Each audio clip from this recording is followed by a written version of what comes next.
Hey Google, turn on the bathroom light. Welp. Seem to have a problem. These fixtures are about 5 or 6 years old. They were LED. This is what they are supposed to look like. Obviously we have an issue with this one. They're pretty low profile, and I swapped them out for something that was probably about 6 or 7 inches deep on purpose. I wanted to kind of bring them up closer to the roof, so I'm going to take this one down and see if we can figure it out.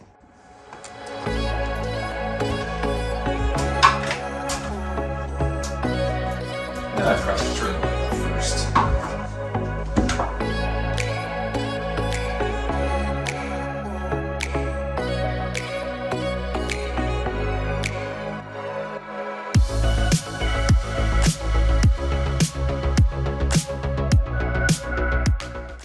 Yeah, there you go. 4 little LED stars, nothing to it. And then on the back, a little LED power driver, 42 volts with 500 milliamp constant output. So basically it's a current regulated LED driver that puts out 42 volts. These are mounted in series, so all 4 are in series. Then we drive them, of course, so 1, 2, 3, 4. Which means that they all get about, what is that, 10.5 volts roughly. Yeah, max 46. So they're probably closer to like 12 volt LEDs. Anyway, I can see at least 2 of them look really dark. I think we cooked a couple of these LEDs. They're about 5 or 6 years old, like I said. So let's go take it down to the basement, see if we can figure it out. All right. If you tell me your shop bench doesn't look like this, I don't believe you. I got a bunch of shit on here. Of course, there's a million projects happening. Look at all that space. Look at all that space. All right, putting this thing over to the ye ol' bench and see what we have. So inside of this, like I said, here's your 4 stars. Hopefully you guys can see that. You can. And this one right here, I can count, there are 9 discrete LED diodes on this, what appears to be kind of a star cob style LED. So I've got 9 here. Now, I had known these things were kind of a specific size, so I got on eBay and I ordered something that looked similar. They're 250 milliamp neutral white 4K 5 watt LEDs. I ordered these, I think 2 packages of them. I got a whole shitload of them here for about $7. They took forever to ship from China, so they are finally here. And yeah, they break apart, and you've got these little 5 watt LEDs. Now, here's the problem. If you get real close up in there, I don't know if you guys can see that, probably not. You can maybe see it on that angle. Essentially what happened, I think, is I've got LEDs that have 10 discrete LEDs on this little star instead of 9. So I don't think I got quite the right thing. Which means I think we're probably going to be re-engineering this thing a little bit to make it work. But first and foremost, let's see if we can figure out what is going on here. So we'll take one of these bench power supplies and flip it on. And we'll turn this voltage down to what we think it's probably driving the LEDs at. So I think it's probably 10 to 12 volts. I'll set it at 11. And these things are already toasted anyway, but we don't need a ton of amperage. So I'll also crank the amperage down. We need like basically 200 milliamps probably to get one of these things to light up. And we should be able to just test one here. So they're actually marked, which is convenient. On the LED star, there is a plus and a minus. You can see the positive and negative are kind of on the side, and there's pads, there's solder pads all the way around. So we should be able to just basically hit this with the power supply and see if we can get any of these to light up still. This is the old one, of course, so this one doesn't look cooked. Oh yeah, that one works. So that one works. Totally dead here. Oh, I'm backwards and just making me a liar. That one works. All right, switch this around. This is one that looks cooked. Oh yeah. Okay, so I saw in this one here, there was a row of 3 of them that briefly flashed. but 2 rows of 3, basically no light at all. So, and the other 2, of course, yeah, we've got this is dead here for sure. Let's see if we've got 3 dead or 4 dead, or I'm sorry, if we've got 1 dead or if we got more than 1. Oh, no, okay. Okay, so that's interesting. They are in series, so it does not surprise me at all that we've got a failure where the whole thing stops working with one. Basically this one right here, which is the middle of the series. So like right here in the middle of the series, here's the power supply on this end. The middle of the series is completely shot. This guy right here is blown up. So we need to take this whole thing apart, pull these stars off of here, get them desoldered, and then we'll start trying to retrofit in my stars. Now here's the problem with my stars. I'll show you what I think the issue is going to be right out of the gate. So this is a star that I ordered. Same 11 volts from the power supply. Here's what I'm going to get from my stars. I should have done more research before I ordered them, but they took forever to come. So at 12 volts, and I am on the right pads, at 12 volts my stars won't light up. They need more forward they need more forward voltage to go. So what I think my stars need are close to 16 volts. Let's do 15. I don't want to burn one up just fooling around here. I've got a ton of extras, but here's 15 volts. Yeah. Get on there. Yeah. So my stars need at least 15 volts to get kind of going. Let's see if we can go down even further. Down on the power supply here to 14-ish volts. Okay, so they'll light up down to 13.8. Let's see how low we can go. 12.9 volts. Barely. Okay, so probably around 13 volts is going to be the threshold to get these things to even start emitting. I'll go down to 12.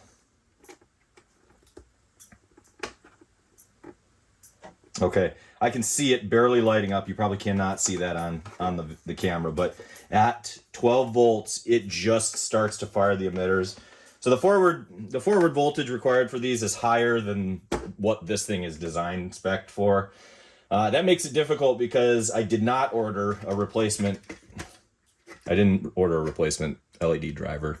Again, I kind of ordered these on a whim, thinking that I could just make it work, and I think I kind of screwed up there. So we need to rethink this layout a little bit. What I think I can do is, because we're limiting the current, right? We're limited to 500 milliamp, and if we divide the series in half here, I think we're going to get close to like 20 volts at 250 milliamps. But what I can do is basically depend on the voltage drop on this, because it's limited to 500 milliamp, to actually drop down to a reasonable voltage to drive these without burning them up. So we'll try it. I think what we can do is we can put 2 and 2 in series, and then parallel the 2 series. And what we're going to end up with is essentially each of those series getting closer to like 30 volts, which means each of the LEDs themselves would get about 15 volts at 250 milliamps. So they're not going to be outputting at their full capacity, their full 5 watts, just because I don't have another power supply. I need more power. I need more voltage forward to run these in series the way they are. So I'll have to divide them up. 2 series in parallel. We should be close, and they should work. Let's try to pull it apart.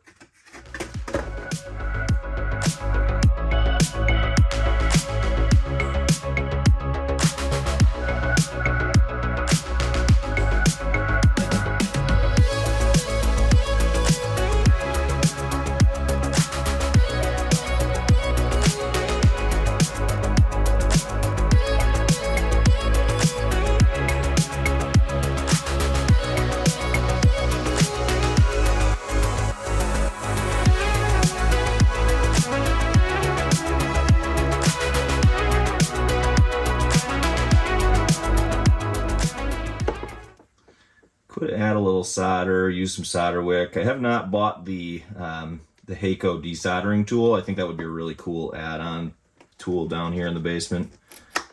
For surface mount stuff, it's especially useful. I don't know for the wires like this if it would be 100% the best solution, but I'm also using a very small tip for desoldering purposes. All right, so that gets rid of the existing stars from the board. You can see a little bit of the heatsink compound. We'll have to take care of that, clean that up, and then put some new stuff in. I'm gonna pull these wires back through and see what we got. So on this side, and pull some of these wires back through. We'll use some of these as jumpers when we go to rebuild it better, faster, stronger. That'll just save me some hassle. These are our to-the-wall wires, of course. And then we have our 2 power wires. So the 2 power wires from the actual power supply here, they didn't even, all they did was add a little bit of this heat resistant heat shrink on the ends of them. They didn't even add any additional wire here. So this is just right out of the box. So let's nip this little cable tie off just to get some additional working room.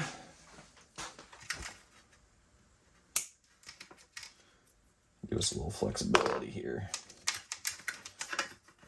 And like I said, I think we're going to need to clean up the compound. So flip this over. Let's get some alcohol. Give me a second.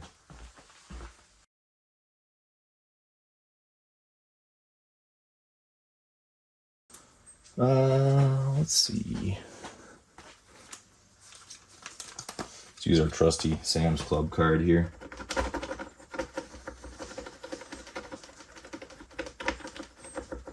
Oh, that works a mint.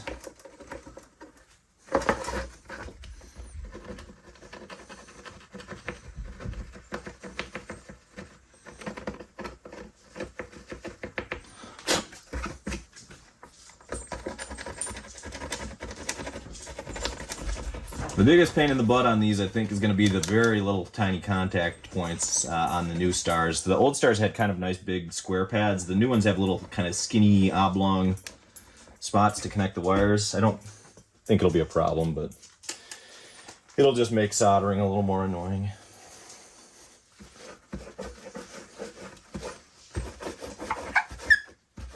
And when we get this all retrofitted, working, because it's going to work, right?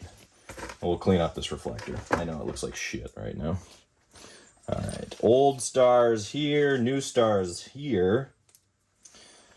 And we have, I bought 2 packages of these. The seller sent me a first package and then told me that I was lying when I told him I didn't get both packages. But after a little bit of back and forth and eBay covering my butt, he sent me another package of them.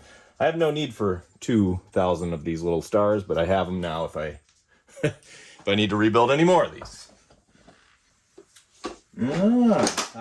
We do have some compound. Probably about 1 million years old, but this will do the trick. So these little soft packs, usually they throw them in with like heat sinks and stuff when you buy them for computers. Old stuff. Okay, so I think what we'll do, try to nip these little wires a little bit here, clean up some of the solder, and at least get a couple of these stars started. Then we'll install them through and then connect them to the other side. That way I don't have to solder it all in place on here, because this just acts as a big heat sink for my soldering iron, which makes it kind of a pain in the butt.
There's 2 assemblies. Then we need 2 more of the stars here. It occurs to me that we should test all of these before we go any further, because I don't want to install these and then realize that one of them is bunk out of the box. So let's set this back up to 15 volts. The chaos is real. All right. First star, 15 volts. Uh-oh. Nope, she works. Okay. Whew. Just hard to get. Like I said, I think there's a little oxide layer just from shipping them and that getting them connected. Oh yeah, that's definitely what it is. It's a little oxide layer. That one works.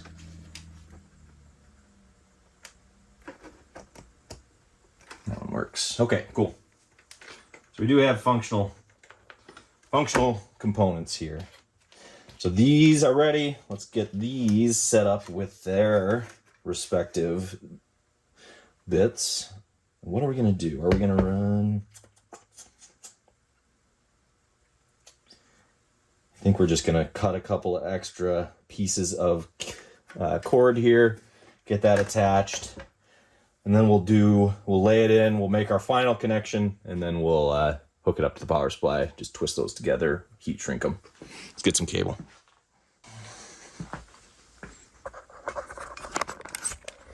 I'll walk you over to the box here. So, underneath all of the shipping goodies is the dead electronics box. If you don't have one of these, you ought to think about it. If you have room for it, for all the crap that breaks in a box, and then you can just rummage around until you found some wire that you like. As you can see, we have quite a few options. So let me find some wire, and we'll be right back with you. All right, here's a abandoned connector, I'm sure from some sort of project, car audio or otherwise. We're just gonna harvest some wire out of here. This is never gonna get used for its intended purpose, and these are very proprietary connectors. So here's a couple little chunks of reasonably comparable wire that we can use to finish our project.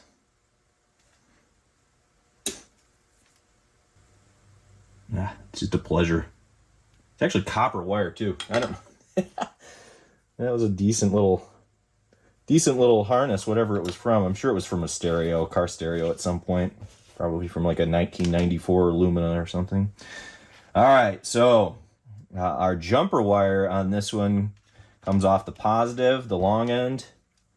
And same for this. We're keeping it consistent. That's cool. So we need to come off this one to keep the series intact, right? We need to go from the minus side here. So we'll hook up minus, and then we'll have our positive here. Should get us the series set up that we want. We're not going to make that connection yet. I just needed to know that so that when I lay it on the board here, we're set up correctly for success. So let's see what that will look like if we're coming.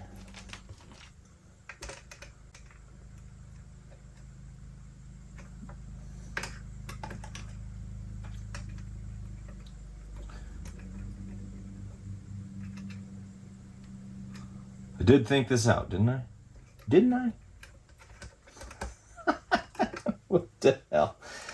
Oh, man. Do I have them going the wrong way? Son of a gun. No.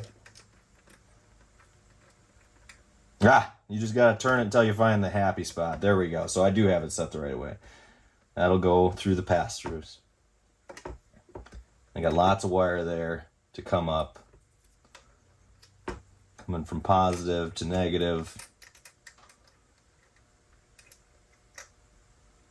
Positive to negative.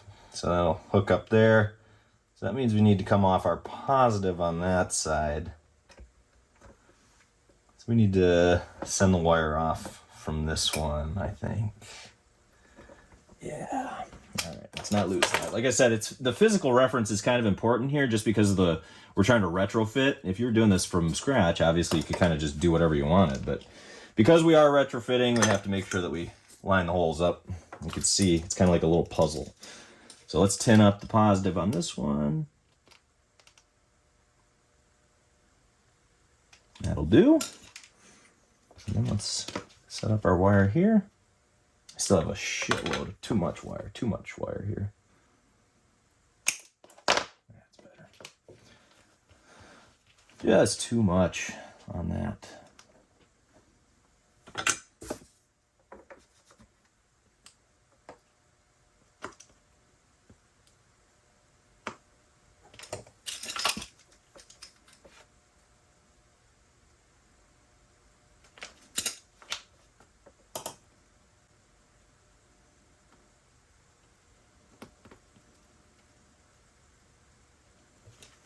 I don't like that one. I connected it and then I pulled it back. And if you try to do that, you basically put tension on the wire. So when you hit it again with heat, it just pulls right off the pad. So you do have to kind of line everything up physically. Get it all lined up nicely and then give that heat.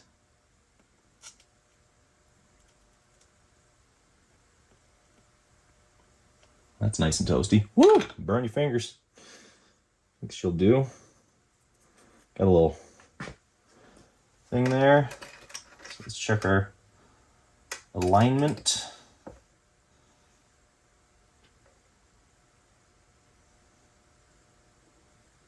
Yeah, that'll do.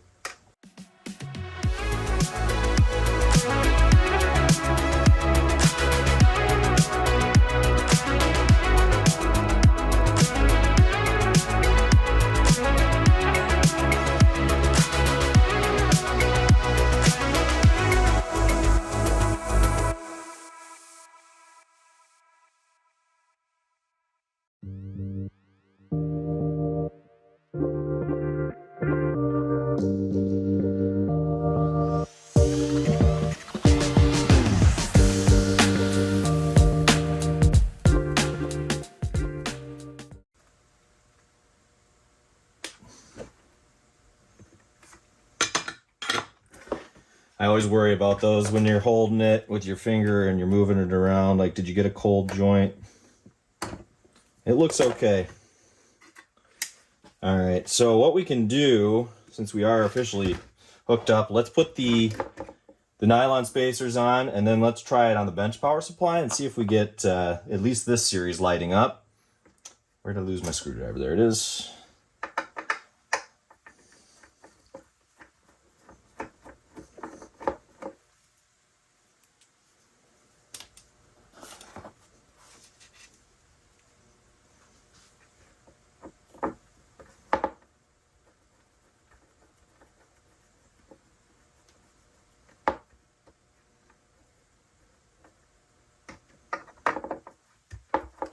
Probably should have just bought some new stuff, huh? Kind of seems like a pain in the butt for this little light, but again, 70 bucks. $7 for replacement parts. And then fooling around down in the shop, I guess that's got some value.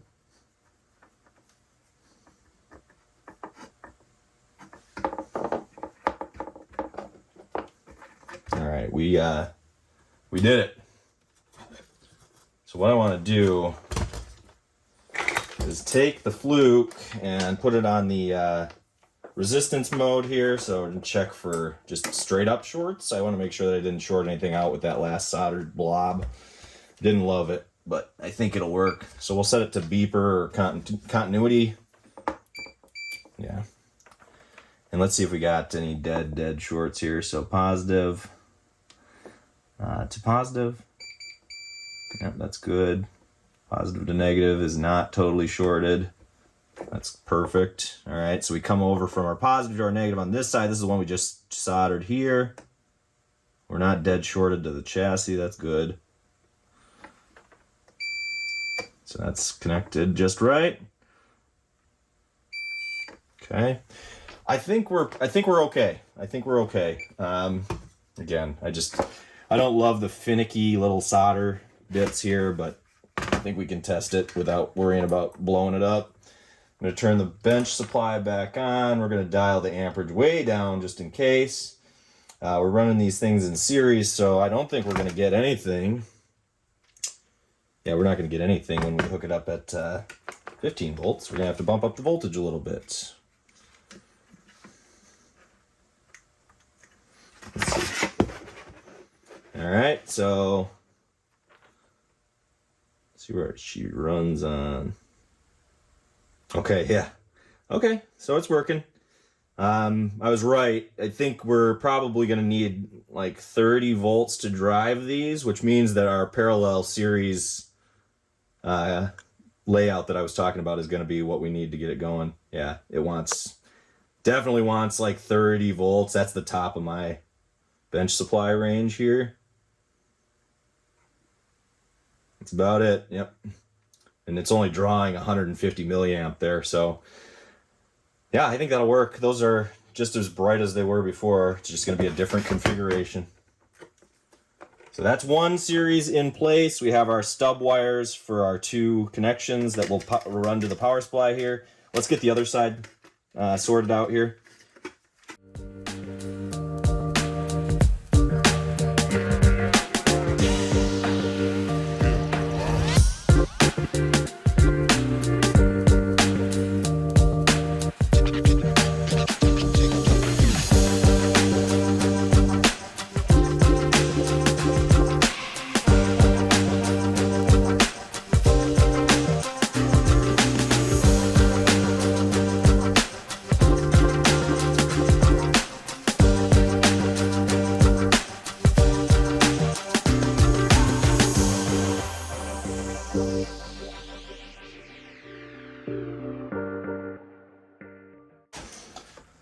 Should we test it before I clean it? All right, let's do that. You talked me into it. So we tested this side already.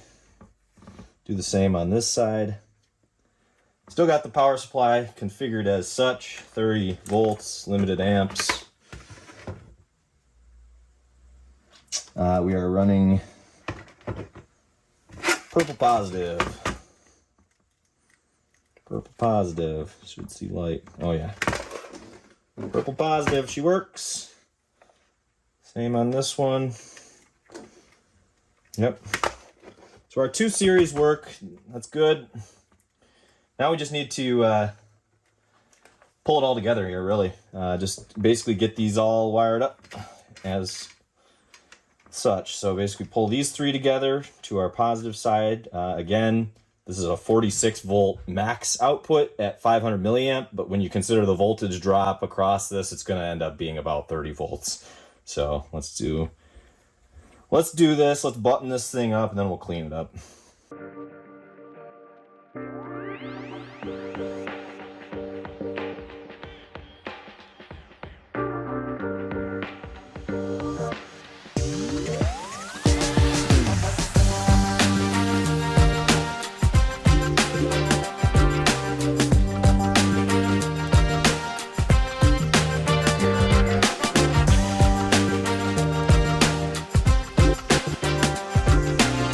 You notice I favor the point the wire in the same direction, twist it together, and then solder it. I just have better luck with like positive solder connections rather than trying to line them up in line. I always just bend them forward and then throw the heat shrink over it. I don't know if you do whatever works best for you, but I just find that it's easier to get a decent physical connection before I put the solder on if I send them this way and then bend them back. Then you'll see what I do is just flex them back over, and then we'll slide the solder, or I'm sorry, the heat shrink tube on, and you've got it basically in line. It's not a perfect method, but it works.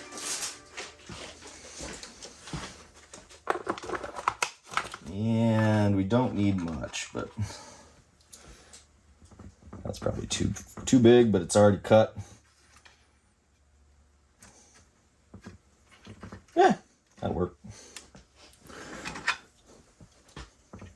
Heat gun or fire? I don't know. Most folks say heat gun.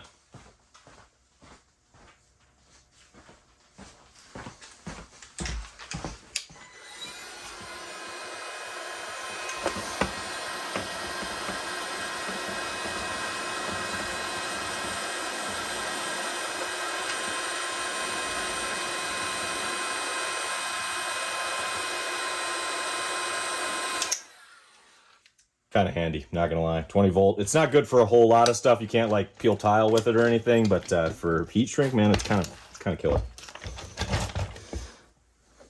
Just keep piling more shit on the bench. Everything's fine.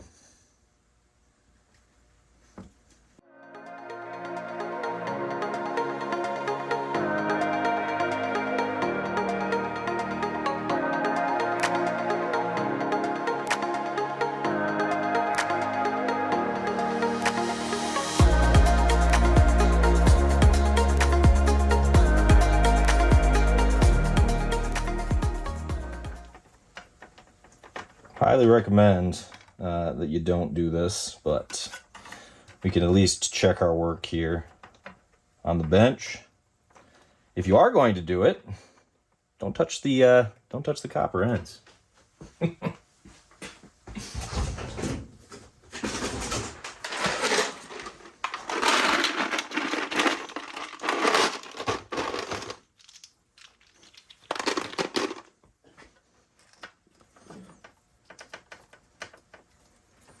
Safety first. Safety first. There you go. We're not going to ground it. We're not going to ground it. Let's see if it works. 3, 2, 1. Hey! So there you go. It definitely does work. Our theory was correct. So you can see our 2 series and then 2 parallel theory kind of worked out. So what I can do, let's flip this over. For the purposes of demonstration here, let's look a little bit at the voltage drop that I was talking about. So we needed 15 or 16 volts for these LEDs, and the problem was that output was closer to 42 volts, right? And divided that by 2, if we had enough current, it would be supplying close to 20 volts, but it's not because you've got drop with the current limiting setup that thing is doing. So right now, yeah, shit. Good thing they're DC. We're seeing 16 volts. 16.18 volts. I don't think you guys can see that. Here, turn on the light. You see that? Ready? 3, 2, 1, contact. There you go. So each of my LEDs now, the way that we've got it configured, sees 16 volts with the drop. And that's just because we have that current limiting power supply. The problem with this setup, honestly, long-term, is that if one of the two series goes out on this, I think it's going to overfeed the other series and it's just going to burn those up as well. So if we have one of these fail, the power supply, of course, is not going to be seeing the draw that's balancing the voltage across these two. And then these are going to get like 20 volts each and they're just going to immediately burn up, which is, I mean, it is what it is. Like I said, this is kind of a salvage job at best. So it's not a huge deal. There is very low risk other than melting those LEDs, which you saw how they failed. They basically just turned brown. The other ones burned up the same way. So not really that concerned, but it is not a perfect solution. So here you go. That's the inside of it. Let's wipe it off, put it back up on the ceiling, see if we can get it tested out there. I think we proved, though, that we did what we needed to. Well,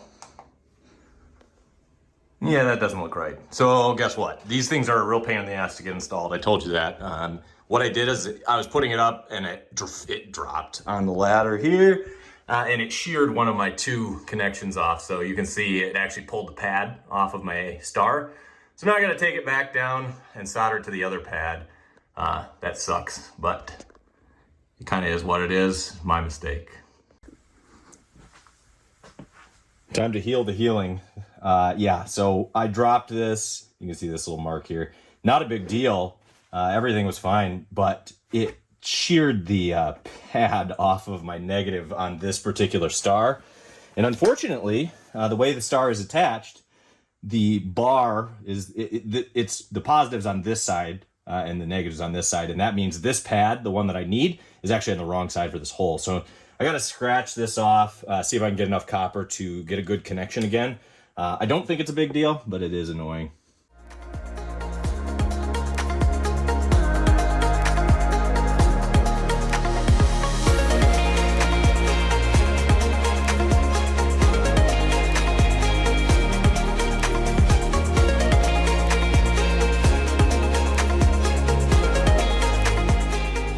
What would you think if I said that was one of the better ones?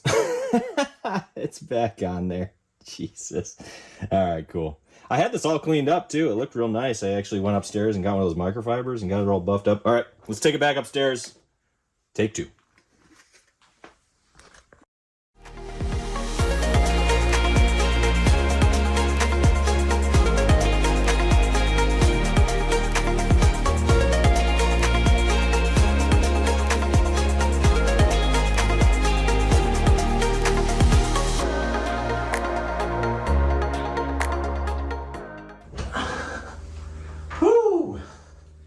Working over your head. All right, time for the test again. Haha! Yeah! All right, we got it. We got it. All right, the top of the diffuser's a little dirty. Since we did all this hard work, let's spray it off.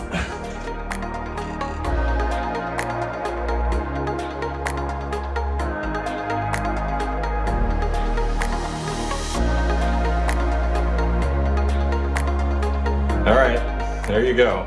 Repair end to end on the LED light in the bathroom.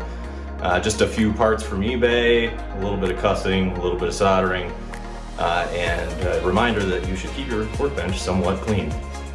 Until next time, take it easy, guys.